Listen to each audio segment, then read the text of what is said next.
Vargas. Nosotros vamos a exponer sobre Getúlio Vargas, su contexto individual, social y cultural, lo que se resume en el mundo de la vida, propuesto por Habermas, y la importancia que tuvo para su país natal, que en este caso fue Brasil. Bueno, la exposición está a cargo de Laura María Ibargüen, Tatiana Franco y Ana Fernanda Rojas. Bueno, Getúlio Vargas, ¿quién fue? Fue un político brasileño de gran importancia durante el siglo XXI, considerado uno de los más importantes. Nació el 19 de abril de 1882 en São Borja y murió el 24 de agosto de 1954 en Río de Janeiro. Se suicidó de un tiro al corazón y hasta el final impulsó su causa en nombre o en honor hacia el pueblo. Perteneciente a una familia acomodada que siempre participaba en política. Su padre fue Manuel do Nascimento Vargas y su madre Cándida Ornelas Vargas, que pertenecían a familias gauchas y paulistas. Esto se refiere a distintos sectores donde era de gran auge el ámbito político en Brasil. Académicamente, en 1898 inició su carrera militar como soldado de guarnición de su municipio y en ese mismo año fue enviado a la escuela preparatoria de milicia y en 1900 se dio cuenta que pues eso no era lo suyo y entró a la escuela de Derecho del Porto Alegre, donde se graduó de abogado en 1907. El ámbito político empezó como a verse envuelto, sumergido en él en 1909. En 1922 fue diputado del Congreso, ministro de Hacienda de 1926 a 1927 y gobernador de Río Grande del Sur de 1928 a 1929, donde impulsó el voto secreto y universal, estaba en contra del federalismo y creó el Banco del Estado, lo que le dio un banco nacional a Brasil. Consolidó o unificó un poco más las ideologías del Partido Libertador y el partido del PRL. En uno de los sucesos más importantes que participó Getúlio Vargas fue la revolución de 1930, producida el 3 de octubre de ese año, que se denominó la revolución de la política del café con leche, cuyo detonante fue el asesinato del candidato del vicepresidente José Pessoa. Bueno, resumiendo un poco su pensamiento, este señor impulsó la conciencia colectiva, impidió por 10 años la implementación de la dictadura militar y por otros 30 años impidió la política de destrucción nacional.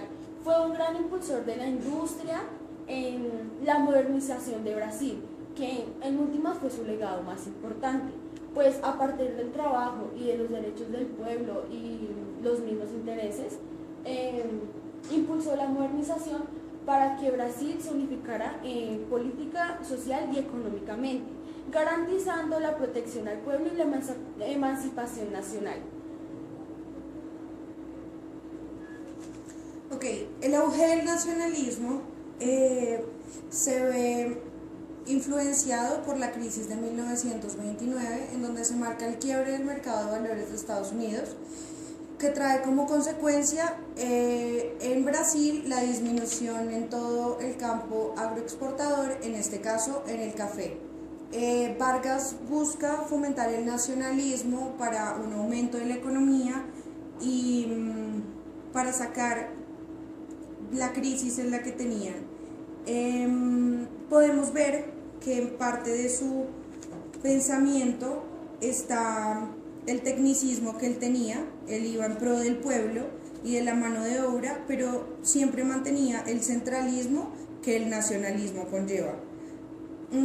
Surge la creación de Petrobras, en donde lo que busca es unificar la economía, creándola un año antes de su muerte.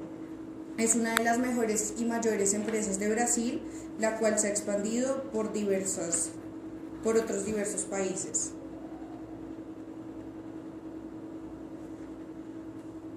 Tras la caída de la bolsa de valores en la crisis del 29, se crea también una crisis económica en Brasil, puesto que su mayor producto y impulsor económico era el café. Para esto aparece la revolución de 1930, donde las clases dominantes, que eran los cafeteros y las Minas Gerais, tienen una contienda por el poder político. A partir de la muerte de uno de los candidatos presidenciales, se genera un golpe de Estado en el que Getúlio Vargas queda como presidente provisorio para luego, en una asamblea constituyente, consolidarse como un presidente de la República General. También se habla sobre que estas clases dominantes nunca estuvieron de acuerdo con las políticas que él tomaba y por las que él optó. Él creó una nueva constitución en la que más que todo se ve su poder de caudillo del populismo, puesto que se consolidó como un dictador durante esa época, pero con el fin de centralizar y nacionalizar a Brasil.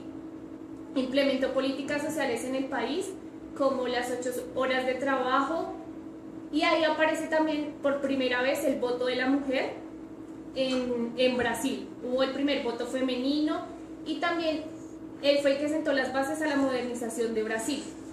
Creó una constituyente igualmente, y desde el punto de vista del Estado de Derecho no tuvo en cuenta la libertad de expresión, puesto que los partidos que iban en contra de él no los dejaba opinar y los reprendía, y con el fin de seguir siendo reelegido.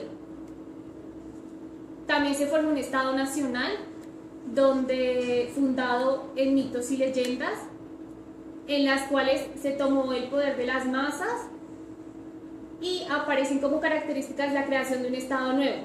Se hizo cese del pago de la deuda externa, fortaleció la industria, en especial controló la economía externa, utilizó una política proteccionista, creó el Consejo Nacional de Petróleo, la Fábrica Nacional de Motores, el Ministerio de Trabajo, el Tribunal de Trabajo y la Bolsa de Trabajo, y creó un sistema de seguridad social.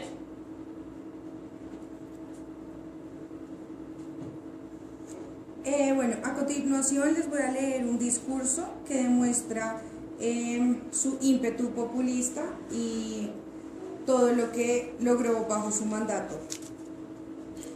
Más de una vez, las fuerzas y los intereses contra el pueblo se coordinaron y se encadenaron sobre mí. No me acusan, me insultan, no me combaten, difaman de mí y no dan el derecho a defenderme. Necesitan apagar mi voz e impedir mi acción para que no continúe defendiendo, como siempre defendí, al pueblo y principalmente a los humildes. Sigo lo que el destino me ha impuesto. Después de décadas de dominio y privación de los grupos económicos y financieros internacionales, me hicieron jefe de una revolución que gané. Comencé el trabajo de liberación e instauré el régimen de libertad social. Tuve que renunciar, volví al gobierno en los brazos del pueblo. La campaña subterránea de los grupos internacionales se alió con grupos nacionales revolucionarios contra el régimen de garantía de trabajo. La ley de trabajos extraordinarios fue interrumpida en el Congreso. Contra la justicia y la revisión del salario mínimo se desencadenaron los odios. Quise crear la libertad nacional en la potencialización de nuestras riquezas a través de Petrobras. Mal comienza esta a funcionar cuando la ola de agitación crece. Electrobras fue obstaculizada hasta el desespero. No quieren que el pueblo sea independiente. Asumí el gobierno dentro del espiral inflacionario que destituía los valores del trabajo. Las ganancias de las empresas extranjeras alcanzaban hasta el 500% al año. En las declaraciones de valores de lo importábamos existían fraudes que constataban más de 100 millones de dólares al año. Vino la crisis del café, se valorizó nuestro principal producto, intentamos defender su precio y la respuesta fue una violenta represión sobre nuestra economía al punto de vernos obligados a ceder. Vengo luchando mes a mes, día a día, hora a hora, resistiendo la represión constante, incesante, soportando todo en silencio, olvidando y renunciando a todo dentro de mí mismo para defender al pueblo que ahora se queda desamparado. Nada más les puedo dar mi sangre. Si las aves de rapiña quieren la sangre de alguien, quieren continuar chupando al pueblo brasileño. Yo ofrezco un holocausto mi vida. Escojo este medio para que esté siempre con ustedes. Cuando los humillen, sentirán mi alma sufriendo a su lado. Cuando el hambre fuera los golpee las puertas, sentirán en sus pechos la energía de lucha para ustedes y sus hijos. Cuando los desprecies, sentirán en mi pensamiento la fuerza para la reacción. Mi sacrificio los mantendrá unidos y mi nombre será su bandera de lucha. Cada gota de mi sangre será una llama inmortal en sus conciencia y mantendrá la vibración sagrada para resistir. Al odio respondo con perdón, y a los que piensan que me derrotan respondo con mi victoria. Era un esclavo del pueblo y hoy me libro para la vida eterna. Pero este pueblo, de quien fue esclavo, no será más esclavo de nadie. Mi sacrificio quedará para siempre sus almas y mi sangre tendrá el precio de su rescate. Luché contra la privación en Brasil, luché con el pecho abierto. El odio, las infamias, la calumnia no abatirán mi ánimo. Les daré mi vida, ahora les ofrezco mi muerte. Nada de temor, serenamente doy el primer paso al camino de la eternidad y al salir de la vida para entrar en la historia.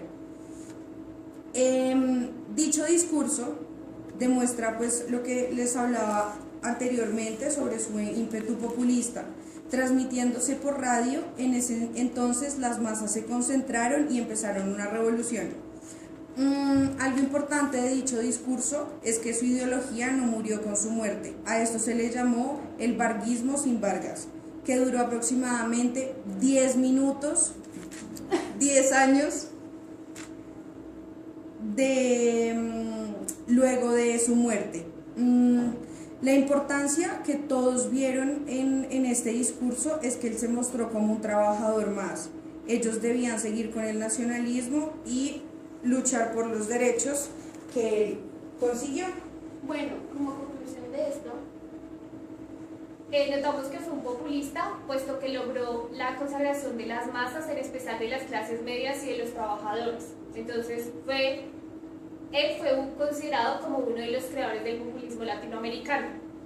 Igualmente, fue el que fortaleció el nacionalismo y quiso generar una identidad nacional, tanto en Brasil, y no tanto de influencia externa e internacional, sino también interna y un fortalecimiento del país. bueno, su legado básicamente se encuentra en la modernización y la industrialización que impulsó en Brasil y que hasta el momento ha permanecido. Todo se vio reflejado y todo se puede ver en los 10 años siguientes a su muerte, en donde todo lo que él luchó y todo lo que él buscó para tener una nación y para centralizar el poder y darle derechos a todos los trabajadores y la mano de obra, se vieron dando frutos con los siguientes mandatos. Se resalta que durante su gobierno hubo incremento en su economía y hubo más unificación. Se dejaron de lado los regionalismos que cada uno tenía para crear una industria unificada. Gracias.